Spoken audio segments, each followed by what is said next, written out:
Les matins de France Culture, Quentin l'a fait. Alors que la pression des syndicats agricoles sur le gouvernement s'accroît et que la crise agricole reprend de plus belle, alors que la semaine est cruciale pour le gouvernement avant l'ouverture du salon de l'agriculture, ce samedi, retour ce matin sur un point central de cette crise, un point cœur, les accords de libre-échange et leur impact sur l'activité agricole française. Pour en parler, je reçois ce matin dans une première partie deux invités. Aurélie Catalo, bonjour. Bonjour. Vous êtes directrice Agriculture France pour l'Institut du développement durable et des relations internationales, l'IDRI. Et à nos côtés, mais à distance, Maxime Combe, bonjour. Bonjour. Vous êtes économiste en charge des politiques commerciales et de relocalisation à l'AITEC. L'AITEC, c'est l'Association internationale de techniciens, experts et chercheurs. Je précise que vous êtes également le co-animateur du collectif Stop CETA Mercosur. Et pour commencer, Maxime Combe, est-ce que vous pourriez nous expliquer peut-être les fondements théoriques de ces accords de libre-échange? Qu'est-ce qui justifie historiquement leur existence ?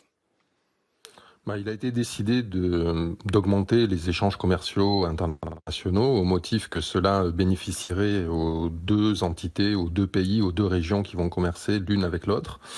Et globalement, sans être trop long, l'Union européenne, qui négocie donc au nom des 27 États membres de l'Union européenne, puisqu'on a confié aux institutions européennes la charge de cette responsabilité, fait plus ou moins toujours la même chose, c'est-à-dire qu'elle est prête à ouvrir les marchés agricoles européens pour pouvoir vendre plus d'automobiles, plus de produits industriels, plus de machines-outils, plus de produits chimiques et autres à des pays tiers, considérant que c'est par le fait d'exporter ces produits-là et de gagner des parts de marché en ouvrant la possibilité à des entreprises européennes, notamment les multinationales des services, nouveaux marchés dans des pays du Sud ou des pays tiers, que la prospérité économique en Europe va être prolongée. Ceci est discutable sur le plan économique, mais l'idée c'est que on va libéraliser les marchés, c'est-à-dire à la fois limiter, réduire, voire supprimer tout ce que sont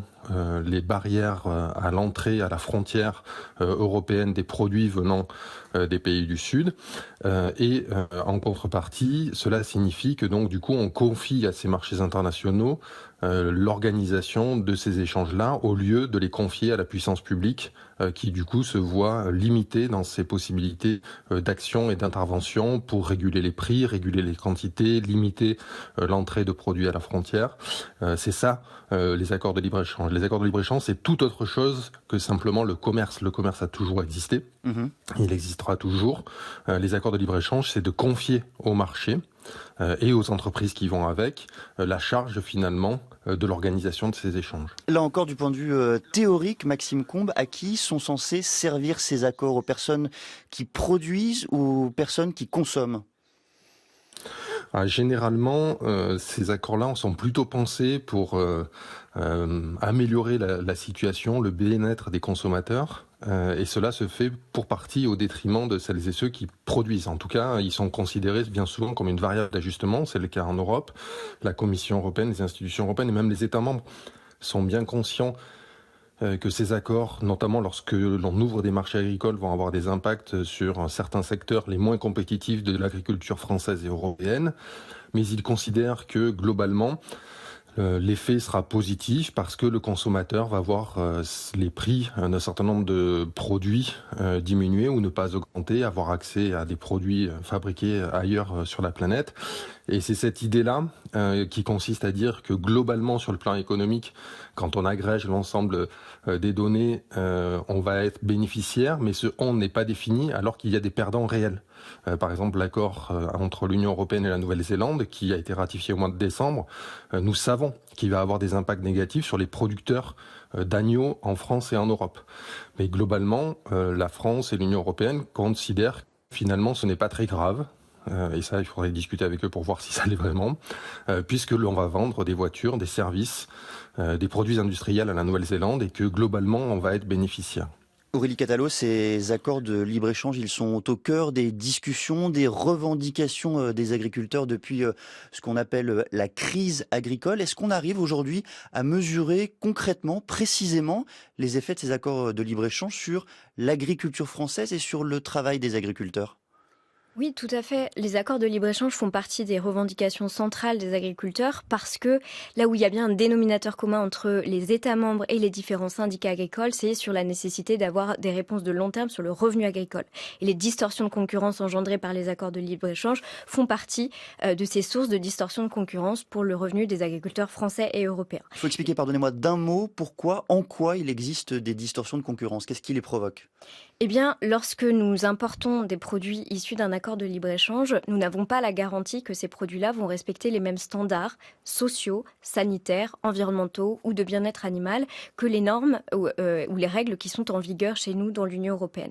Et cela peut donc engendrer l'arrivée sur le marché commun européen de denrées qui ont des coûts de production inférieurs à ce qui est en vigueur dans l'Union européenne. Et en cela, ça peut venir donc déstabiliser le revenu des agriculteurs européens. Et donc, arrive-t-on à mesurer les effets de ces accords de libre-échange? Ce qu'on peut facilement observer, c'est ce que ça a comme effet sur les volumes d'importation et les volumes d'exportation des produits agricoles et alimentaires entre l'Union européenne et les pays tiers avec lesquels nous avons des accords de libre-échange. Et globalement, ce qu'on peut observer, c'est que les accords de libre-échange, ils ont pour effet d'augmenter les flux importés et les flux exportés, les deux. On augmente nos importations et on augmente nos exportations. Typiquement, si on observe le commerce que la France a eu avec les pays tiers, c'est-à-dire les pays hors Union européenne entre 2000 et 2022, donc sur une période d'un peu plus de 20 ans, eh bien on voit que à la fois les importations et les exportations ont été multipliées par plus de 2,5. Donc ça, c'est vraiment un effet du libéralisme économique, de la libéralisation du commerce agricole, et ça marche vraiment dans les deux sens. À la fois, j'exporte plus, mais aussi j'importe plus. Et on arrive à établir là un lien causal entre les chiffres que vous donnez et ces accords de libre-échange. On arrive à isoler l'effet de la signature de ces accords concrètement? Alors non, pas. En tout cas, les chiffres là que je donne, ce sont des chiffres qui sont globaux, donc qui couvrent à la fois les échanges qui ont lieu sous effet d'accords de libre-échange et sous effet d'autres formes de commerce international, qui peuvent être des accords de partenariat, qui peuvent être sous les règles générales de l'Organisation mondiale du commerce. Mais il en demeure pas moins que de toute manière, depuis 1992 et la mise en place de l'Organisation mondiale du commerce, l'agriculture et l'alimentation font partie des secteurs qui sont inclus dans les règles internationales de libre-échange. Et donc, globalement, sur la période que je vous ai donnée, on a une poursuite de la libéralisation des échanges agricoles internationaux. Maxime Combe, on parle depuis le début de cet échange du système agricole français comme s'il s'agissait d'une entité unique, d'un bloc monolithique. Est-ce que toutes les filières, tous les secteurs agricoles sont touchés de la même façon par ces accords de libre-échange ? Une précision par rapport à ce que vient de dire Aurélie Catallot, c'est que cette mise en concurrence de systèmes productifs, aux structures de coûts, aux normes sociales, écologiques différentes, n'a pas simplement des impacts sur le monde agricole français et européen, il a des impacts sur le monde agricole, notamment dans les pays du Sud, c'est-à-dire que les exportations européennes, la compétitivité de certaines productions agricoles européennes ont des impacts massifs sur la déstructuration des filières, des produits vivrière de plein de pays du Sud. C'est le cas au Sénégal. Je pourrais vous dire en deux mots ce qui se passe en Colombie. La Colombie d'où est originaire la pomme de terre. On a signé un accord avec la Colombie, l'Union européenne a signé un accord avec la Colombie il y a une dizaine d'années maintenant, qui a vu déferler des frites allemandes, hollandaises, belges sur le territoire colombien. La Colombie a voulu protéger son secteur de production de la pomme de terre et a mis un petit droit de douane en place. Ceci a été attaqué par l'Union européenne devant l'Organisation mondiale du commerce. L'Union européenne a gagné et donc du coup, globalement, la Colombie ne peut pas protéger son secteur de la production de la pomme de terre. Donc le libre-échange, c'est ce dispositif qui finalement préfère de la frite importée venant de 10 000 km plutôt que de la pomme de terre produite localement. Et donc ce qui est aujourd'hui exigé par le monde agricole européen de plus de protection et de moins mise en concurrence sur les marchés internationaux devrait être également accepté pour les pays du Sud. Donc c'est finalement l'ensemble de la politique de libre-échange, la politique commerciale et pas simplement des protections aux frontières de l'Européenne qu'il faudrait mettre en œuvre. Par ailleurs, effectivement, vous avez raison de poser la question. Le monde agricole européen n'est pas touché de manière uniforme. Et toute une partie du monde agricole européen, du monde agricole français, et c'est d'ailleurs une des contradictions au sein de la FNSEA, profite très largement de ces accords de libre-échange et on se vante bien souvent de vendre du cognac au Japon, et que ceci vaudrait donc du coup le fait de signer ces accords-là. Et donc du coup, vous avez une agriculture extrêmement compétitive, notamment les grandes plaines céréalières, monocultures, qui également les productions de vins et spiritueux, qui eux sont très gagnants en général avec ces accords de libre-échange. Les perdants, ce sont généralement des productions en Europe, tout du moins et en France, des productions d'élevage, des productions de polyculture, qui eux sont fortement soumis à cette concurrence internationale et à qui on demande effectivement un peu la quadrature du cercle, c'est à la fois d'être compétitif sur les marchés internationaux et de réaliser une montée en gamme sur leur production. Et ce qu'il faut bien comprendre, c'est que cette réalité-là, elle est le fait des accords déjà passés. C'est-à-dire que l'accord UE-Mercosur, ça serait une nouvelle pierre à l'édifice, mais l'essentiel, ce sont l'ensemble des accords qui sont passés depuis 20 ou 30 ans, qui contribuent aujourd'hui et qui constituent aujourd'hui cette concurrence déloyale. Aurélie Catalot, c'est bien cela ce qu'on observe. Il y a une partie de l'agriculture française, notamment l'agriculture à forte valeur ajoutée, qui bénéficie de ces accords de libre-échange, alors que l'autre a tendance à en pâtir ? Oui, il y a bien des disparités de situation entre les différentes filières agricoles françaises et donc entre les différents types de production. Les filières sur lesquelles la France est la plus exportatrice, notamment vis-à-vis des pays tiers, ce sont les vins et spiritueux, les céréales et produits issus des céréales et le lait et les produits laitiers. Donc ça, c'est vraiment un peu les trois fleurons, si on peut dire ça comme ça, de l'agroalimentaire français. C'est les trois filières qui ont un solde commercial positif, donc on en exporte plus qu'on en importe. Par contre, il y a bien d'autres filières sur lesquelles on est déficitaire et du coup, la France va importer plus que ce qu'elle n'exporte. Et c'est le cas principalement des protéagineux, notamment le soja qui est utilisé pour nourrir nos animaux d'élevage, mais également sur certains types de viande. Maxime Combe citait l'exemple de la viande de mouton et d'agneau, c'est tout à fait le cas. Et même pour les trois produits que j'ai cités comme étant les trois produits sur lesquels nous exportons plus que ce que nous importons, il faut bien avoir en tête que derrière, il y a en fait un besoin croissant d'importation pour réaliser ces exportations. Je vous parlais des produits laitiers. Le cheptel laitier français, c'est le premier cheptel nourri à base de soja en France. Or, ce soja, il est très majoritairement importé. Autre exemple, pour faire beaucoup de céréales, on a besoin d'utiliser des engrais chimiques de synthèse. Et ces engrais chimiques de synthèse représentent des importations équivalent à 4 milliards d'euros par an pour la France. Donc, ça n'est pas anecdotique. Idem pour faire des vins et spiritueux, ça fait partie des types de cultures pour lesquelles on a besoin de recourir à des pesticides. Et là aussi, la France importe l'équivalent de 2 milliards d'euros de pesticides par an. Donc en fait, derrière même nos filières en apparence bénéficiaires des accords de libre-échange se cachent des besoins croissants d'importation. Merci beaucoup Aurélie Catalot et Maxime Combe. On va poursuivre cette discussion à 8h20 et avant on sera rejoint par Yannick Fialip qui est président de la Chambre d'agriculture de Haute-Loire et représentant de la FNSEA. Ce sera à partir de 8h20. En attendant, il est 7h55. 6h30, 9h, les matins de France Culture. Quentin l'a fait. Suite de notre discussion sur les accords de libre-échange et leur impact sur l'agriculture française alors que les syndicats agricoles accroissent la pression sur le gouvernement et que la crise agricole reprend de plus belle. Nous poursuivons cette discussion ce matin avec trois invités. Maxime Combe, il est économiste en charge des politiques commerciales et de relocalisation à l'AITEC, l'association internationale des techniciens, experts et chercheurs, avec Aurélie Catalot, elle est directrice Agriculture France pour l'Institut de développement durable et des relations internationales, l'IDRI, et ils sont rejoints tous les deux par Yannick Fialip. Bonjour. Bonjour. Vous êtes président de la Chambre d'agriculture de Haute-Loire et représentant de la FNSEA, la Fédération nationale des syndicats d'exploitants agricoles. Et je voulais vous faire réagir à cette annonce, cette décision d'Emmanuel Macron qui date du jeudi 1er février 2024. Alors que la mobilisation du monde agricole battait son plein, Emmanuel Macron a réaffirmé depuis Bruxelles l'opposition de la France à l'accord de libre-échange entre l'Union européenne et le Mercosur. Le Mercosur, c'est un accord qui réunit le Brésil, l'Argentine, le Paraguay et l'Uruguay. Un refus de poursuivre la discussion, je le cite, dans l'état des textes. Quelle est la position de la FNSEA sur ce sujet ? C'est clair, c'est qu'on n'est pas contre les accords de libre-échange pour la Commission européenne, pour l'Union européenne, mais on voudrait qu'il y ait de l'équité. On ne peut pas mettre en compétition nos agricultures avec des agricultures qui ne répondent pas aux mêmes besoins sociaux, environnementaux et sanitaires. Et là, on a un vrai sujet de fond. Depuis des années, la Commission européenne veut signer des accords avec un certain nombre de pays sur le plan mondial.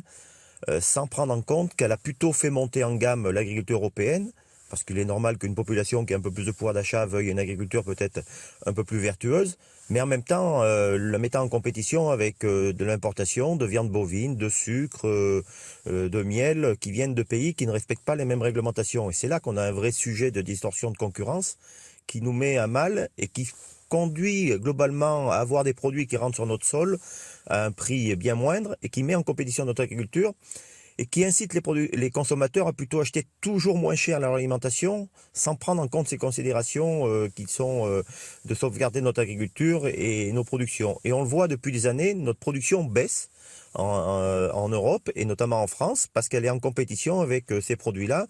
L'exemple de la viande bovine est assez parlant. On nous répète à longueur de journée qu'il faut modérer notre consommation de viande. Les consommateurs français consomment toujours autant de viande. Mais comme la production baisse, c'est l'importation qui vient remplacer cela. Sans prendre en considération notamment aussi tous les effets qu'on peut avoir sur le bilan carbone. Je crois que l'accord de Paris a été assez mal établi sur ce plan-là. On a parlé d'émissions de gaz à effet de serre, on n'a pas parlé d'empreinte carbone. Et les produits qui sont en importation, on ne prend pas cette empreinte carbone en considération, donc ce qui nous met aussi doublement en compétition. Pour bien comprendre, Yannick Philippe, votre position, la position officielle de la FNSEA, est-ce que vous demandez sur cet accord un moratoire ou vous demandez simplement qu'il puisse évoluer ? Alors on demande des clauses miroirs, c'est-à-dire qu'on considère que les produits qui vont rentrer en France devront être contrôlés pour savoir s'ils répondent aux mêmes normes que l'on impose aux agriculteurs français. Un certain nombre de produits de traitement des plantes sont utilisés dans ces pays-là qui sont déjà interdits depuis plus de 20 ans en France. Un certain nombre de normes sanitaires ne sont pas respectées comme c'est fait en France et en Europe. Et puis sur la partie sociale, on peut dire qu'un certain nombre de ces pays-là ont une réglementation sociale qui est bien en deçà des standards européens et des standards que l'on a en France. Et donc c'est ce qu'on en demande, des clauses miroirs qui permettent de comparer ces produits-là. Et s'ils ne répondent pas aux standards qu'on s'est fixés en Europe, ces produits ne peuvent pas rentrer en France et donc on ne peut pas signer l'accord. C'est tout le deal qui est aujourd'hui au niveau de Bruxelles et on espère que le gouvernement français va tenir parole pour éviter qu'on fasse rentrer encore des produits qui ne sont pas dans la même gamme que ce qu'on est capable de produire en France. Aurélie Catalo, comment est-ce que vous analysez la position de la FNSEA quant aux accords de libre-échange et peut-être même d'une manière plus générale le consensus apparent des syndicats agricoles dans ce domaine ? J'évoquais en première partie d'émission le basculement qu'il y a eu en 1992 lorsqu'on a fait rentrer l'agriculture dans les règles internationales de libre-échange. À ce moment-là, globalement, la France s'est dit... Bon, il s'avère qu'on a des filières qui produisent des excédents, notamment sur les céréales, notamment sur le lait. Peut-être que le libre-échange peut être une manière pour nous de tirer parti de l'écoulement de nos excédents sur ces filières-là. Et il s'est avéré que pendant un certain temps ensuite, il est vrai que l'agriculture française a plutôt tiré profit du libre-échange. Et ce, principalement parce que pendant les 20 premières années, on a signé des accords de libre-échange ou des accords facilitant le libre-échange de manière générale avec des pays qui avaient une puissance agricole plutôt moindre que celle de la France. Typiquement, quand il s'est agi de faciliter le commerce, par exemple avec des pays d'Afrique subsaharienne dans lesquels l'industrie laitière n'a strictement rien à voir avec l'industrie laitière française, eh bien là, on y a vu une opportunité pour nous et puis on se disait aussi que ce serait l'occasion de contribuer à nourrir ces pays-là. Désormais, lorsqu'on envisage de signer de nouveaux accords de libre-échange, il s'agit de puissances agricoles qui sont au moins équivalentes à celles de la France et parfois même plutôt plus importantes que celles de la France. On a cité tout à l'heure le cas de l'accord avec la Nouvelle-Zélande, qui a effectivement une filière ovine extrêmement développée. Et puis lorsqu'on regarde les pays du Mercosur, notamment le Brésil, c'est des pays qui ont des capacités de production de viande ou d'oléagineux, de protéagineux qui sont très importantes. Et donc là, tout d'un coup, on a une position qui est un peu plus inquiète pour l'avantage que ça pourrait représenter pour les filières françaises. Et peut-être que ce qui a manqué historiquement, c'est la reconnaissance de l'évolution de notre appréciation des accords de libre-échange. C'est vrai qu'on a peu entendu les représentants de la profession agricole majoritaire comme les décideurs politiques se dire jusqu'à présent, on a réussi à tirer plutôt pas mal notre épingle du jeu lors de la signature d'accords de libre-échange, mais désormais, on remet en question la pertinence de ces nouveaux accords de libre-échange parce que la France ne viendrait plus s'en sortir gagnante en ce qui concerne ses filières agricoles. Maxime Combes, lorsque le président de la République, lorsque l'exécutif français marque son opposition à cet accord Union européenne-Mercosur, marque son opposition en tout cas au texte en l'état, est-ce que la France France a les moyens simplement d'entraver les négociations ou d'empêcher que cet accord soit ratifié? Bon, d'abord, il faut noter que la position de la France a été fluctuante, puisque cet accord a été soutenu par Emmanuel Macron en 2019 et par la France lorsqu'il a été finalisé sur le contenu sur son contenu, et que sans ce soutien de la France, on ne serait pas aujourd'hui en train de parler de l'accord UE-Mercosur. La deuxième chose, c'est que la position de la France est effectivement peu compréhensible. On dit que Emmanuel Macron a répété plusieurs fois qu'il était en désaccord avec le texte en l'état. Donc si le contenu du texte ne convient pas, il faut modifier ce contenu du texte. Mais la France ne propose pas de modification du contenu du texte à la Commission européenne. Il faut savoir que la Commission européenne qui négocie, sans faire de coup de force, la Commission européenne négocie avec un mandat qui lui a été donné en 1999, qui a été validé tacitement et explicitement de nombreuses fois dans des retours qu'elle a pu faire auprès du Conseil, auprès des 27 États européens. Donc en fait, la France accepte que la Commission européenne est un mandat de négociation en notre nom à tous. Et donc du coup, la question qu'il faudrait poser à Emmanuel Macron, c'est de savoir si il y a une véritable opposition sur l'économie générale du texte tel qu'il existe aujourd'hui. Il faut réexaminer le mandat dont la Commission européenne dispose pour négocier, ou éventuellement, y compris, lui retirer ce mandat-là. Et ça, c'est une demande, c'est une position qui n'est pas celle de la France aujourd'hui. Donc il y a un peu le sentiment que la France dit qu'elle est contre l'accord à Paris, mais qu'elle laisse finalement les négociations se poursuivre à Bruxelles. Et d'ailleurs, les négociations se poursuivent actuellement. La deuxième petite chose que je voudrais apporter, c'est qu'il y a une contradiction effectivement dans la position française, mais qui est une contradiction qui s'exprime également dans la position de la FNSEA, qui est de dire finalement que le monde agricole français souhaiterait bénéficier des accords de libre-échange quand ces produits compétitifs peuvent aller gagner des marchés à l'export, mais souhaiterait être protégés quand ces marchés ou ces produits les moins compétitifs sont concurrencés par des productions venant de l'étranger. Là, il y a un petit souci. Et sur la question des clauses miroirs ou des mesures miroirs ou de ce qui serait nécessaire pour protéger le monde agricole, la question qu'il faut poser, c'est est-ce que la FNSEA, est-ce que le monde agricole français serait d'accord, du coup, pour que des pays du Sud, qui sont fortement déstabilisés par les exportations européennes, par les accords de libre-échange, puissent eux aussi mettre en place des mesures de protection de leurs marchés agricoles. Et en général, la position est totalement négative sur ce point-là. Donc là, il y a une contradiction fondamentale qui s'exprime, qui n'est pas de nature à expliciter et à rendre plus claire la discussion. De notre point de vue, les marchés agricoles, l'alimentation, l'agriculture est un bien trop précieux pour être confié aux forces du marché, pour être confié à l'agribusiness international, et que nous avons besoin de régulation publique sur ces marchés-là. Nous avons besoin de la possibilité que les pouvoirs publics puissent agir à la fois sur les quantités importées et exportées, agir sur les prix, agir sur les régulations qui sont nécessaires parfois pour effectivement protéger des filières. Et cela nécessite en fait un réexamen complet de l'ensemble des accords de libre-échange et pas simplement le fait de s'opposer à un accord supplémentaire qui est celui avec le Mercosur, qui n'est pas en vigueur aujourd'hui et qui donc n'explicite pas, n'est pas la raison des distorsions de concurrence qui sont observées aujourd'hui. Yannick Philippe, je voudrais vous faire réagir à cette contradiction, ce paradoxe qui vient d'être pointé en apparence dans la position de la FNSEA, le libre-échange quand cela servirait certaines filières agricoles, le protectionnisme quand les filières seraient plus fragiles. Alors, je ne crois pas que dans mes propos, j'ai parlé de dire qu'il y avait des problèmes de protection du marché européen par rapport à l'exportation ou l'importation. J'ai dit que les normes que l'on s'est fixées en Europe, et notamment en France, c'est plutôt une agriculture plutôt vertueuse, avec des normes sociales, environnementales et sanitaires qui sont quand même dans le haut de gamme de l'agriculture mondiale. Et c'est cela qui pose question. C'est-à-dire, si les pays sont capables de faire la même agriculture que nous, effectivement, on est ouvert à la compétition.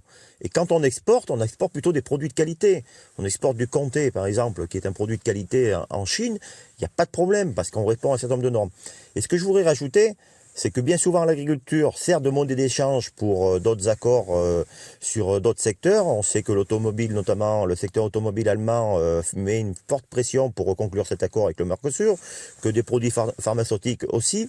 Et que, enfin, je dirais que avec une crise Covid qui nous a appris que sanitairement on pouvait bloquer l'économie mondiale, avec le retour de la guerre aux portes de l'Europe, mais aussi, je dirais, une situation géopolitique instable au plan mondial, Est-ce qu'il ne faut pas un peu sécuriser notre alimentation sur les continents? Et je dirais que l'Europe, aujourd'hui, ouvre à tous les vents son agriculture, sans prendre en considération que ces 600 millions de consommateurs qui ont plutôt du pouvoir d'achat ont plutôt besoin de sécuriser leur alimentation avec une production locale. Et c'est là qu'on interroge un peu ces accords de libre-échange en disant qu'il faut qu'on revienne à quelque chose de plus pragmatique, qu'on sécurise nos agriculteurs, qu'on les protège aussi, parce qu'il en va de l'avenir de filières. Une fois que l'agriculture aura disparu dans certains territoires et dans certaines filières, c'est un laps de temps de 10, 20, 30 ans pour recréer ces filières-là. Et donc vous comprenez bien que si on a une crise sanitaire ou un mouvement géopolitique avec ces pays-là, ça sera très difficile du jour au lendemain de dire on peut se passer de leur alimentation. Aurélie Cadallo, quand on regarde les études d'impact de ces accords de libre-échange et une étude en particulier qui met la lumière sur l'impact sur l'agriculture française entre le CETA et l'Union européenne, c'est-à-dire l'accord qui régit maintenant les relations commerciales, notamment dans le domaine agricole, entre l'Union européenne et le Canada, on réalise qu'en réalité, beaucoup de pays européens ont bénéficié du point de vue commercial de ces accords de libre-échange et que le pays qui en a le moins profité, si je puis dire, notamment dans le domaine agricole, c'est la France. Est-ce que ces accords de libre-échange ne viennent pas en fait révéler une fragilité relative de l'agriculture française ? Oui, tout à fait. En fait, il y a un peu un paradoxe à réfléchir ou à discuter des effets d'un accord de libre-échange entre la France et un pays tiers, alors même que ces accords de libre-échange, en fait, ils organisent des échanges entre l'Union européenne et un pays tiers, un ou plusieurs pays tiers. Et c'est l'exemple de l'accord avec le Canada, c'est ce qu'il révèle. C'est qu'en fait, au global, l'agriculture européenne a effectivement plutôt bénéficié de cet accord de libre-échange-là, mais ça ne veut pas dire qu'au sein du marché commun européen, il n'y a pas des gagnants et des perdants. Et il s'avère qu'il y a des États membres qui ont plus tiré leur épingle du jeu, à ce jeu-là, que l'agriculture française. Et ce que ça révèle, ça révèle que l'agriculture française n'est pas forcément la mieux positionnée pour gagner au jeu de la compétitivité prix, c'est-à-dire au jeu de la capacité à produire beaucoup de certains produits à un coût mondial attractif. Est-ce que de ça, il faut forcément s'en flageller ? Pas nécessairement, parce qu'en fait, l'agriculture française, elle a plein d'autres atouts que celui-ci. Elle a l'atout d'une agriculture qui reste encore relativement diversifiée à l'échelle de son territoire. Donc certes, on ne va pas faire énormément par exemple, de production de porc sur tout le territoire, mais ailleurs dans notre territoire, on va faire des grandes cultures. Ailleurs dans notre territoire, on va faire du lait ou de la viande bovine, etc. Et ça, c'est une force. Ça c'est un atout majeur pour que la France puisse avancer dans la transition agroécologique, par exemple. Donc, là où il y a plus un problème, c'est de vouloir dire que d'un côté, on veut faire la transition agroécologique qui est nécessaire pour assurer la capacité de production de l'agriculture française à moyen long terme, et d'un autre côté, se dire qu'on va aussi essayer de jouer le jeu de la compétitivité prix sur les marchés internationaux. C'est là où il y a un paradoxe. Mais donc, vous avez bien raison de pointer le fait que la France toute seule, elle ne peut pas complètement changer le paradigme agricole de l'Union européenne et que la France, elle a par contre un rôle de mettre en discussion au niveau européen la pertinence de l'inclusion de l'agriculture dans les accords de libre-échange et éventuellement la réorientation de notre modèle agricole plus globalement. Maxime Combe, l'expression a été prononcée plusieurs fois déjà depuis le début de cette discussion, la transition agroalimentaire. Est-ce qu'elle est prise en compte de plus en plus, notamment par la Commission européenne, dans l'élaboration de ces accords de libre-échange ? Pour l'instant, c'est de façon édulcorée, c'est-à-dire qu'effectivement, dans les nouveaux accords qui sont en cours de négociation, on fait mention de l'accord de Paris sur le climat, on fait mention d'un certain nombre d'engagements qui ont pu être pris dans des sphères internationales autres que celles de l'Organisation mondiale du commerce, mais généralement, ces mentions-là, ces clauses-là éventuellement ne sont jamais réellement contraignantes. Un seul exemple, on a fait de l'accord entre l'Union européenne et la Nouvelle-Zélande un accord extrêmement présenté comme le plus moderne, le plus avancé, avec mention de l'accord de Paris. La Nouvelle-Zélande vient de changer de gouvernement et vient de décider de réengager l'exploration d'hydrocarbures sur l'ensemble de son territoire, y compris les eaux maritimes. Eh bien, l'accord entre l'Union, ce qui est manifestement contraire à l'objectif de lutte contre le réchauffement climatique prévu par l'accord de Paris, l'accord entre l'UE et la Nouvelle-Zélande qui va rentrer en vigueur ne sera pas suspendu à l'aune de cette décision de la Nouvelle-Zélande.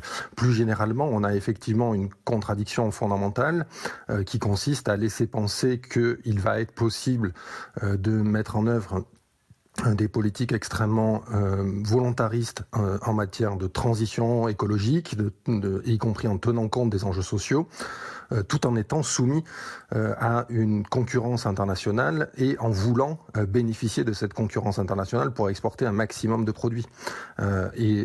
Ce que les accords de libre-échange instituent de manière structurelle et qui ne pourra pas être contrebalancé par des politiques publiques de régulation parce que c'est une contradiction dans les termes, c'est que ça construit des allongements de filières d'approvisionnement et donc de l'insécurité en matière agricole du point de vue alimentaire et la destruction des marchés locaux.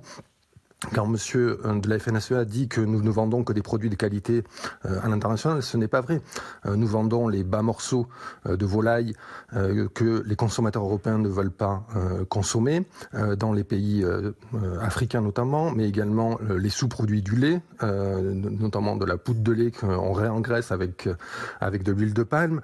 Et tout cela déstructure des marchés locaux dans les pays du Sud. Et ce qu'il faut savoir, c'est que par exemple, de nombreux pays du Sud souhaiteraient que l'Union européenne arrête de subventionner de façon aussi importante l'agriculture européenne qui, de ce fait, obtient un avantage compétitif sur les marchés internationaux.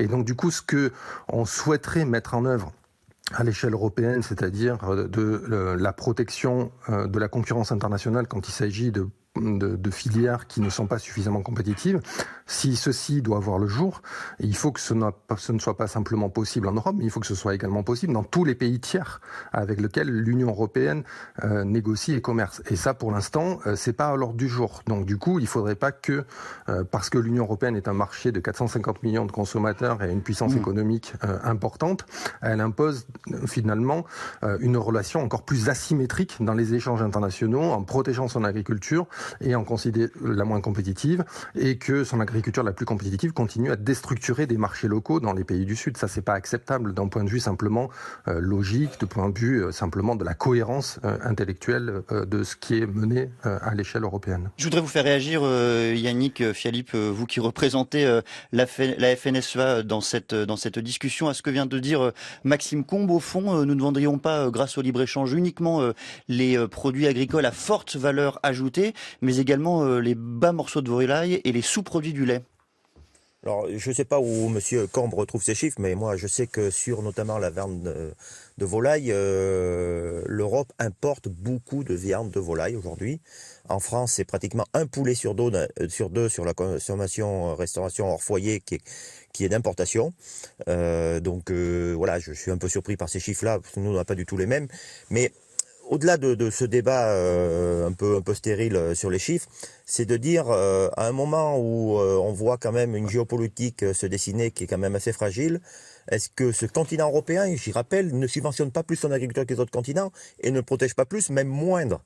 Et est-ce qu'on continue dans cette logique-là d'ouvrir notre système alimentaire à tous les vents du libéralisme et à de l'importation, ou est-ce qu'on le protège un peu?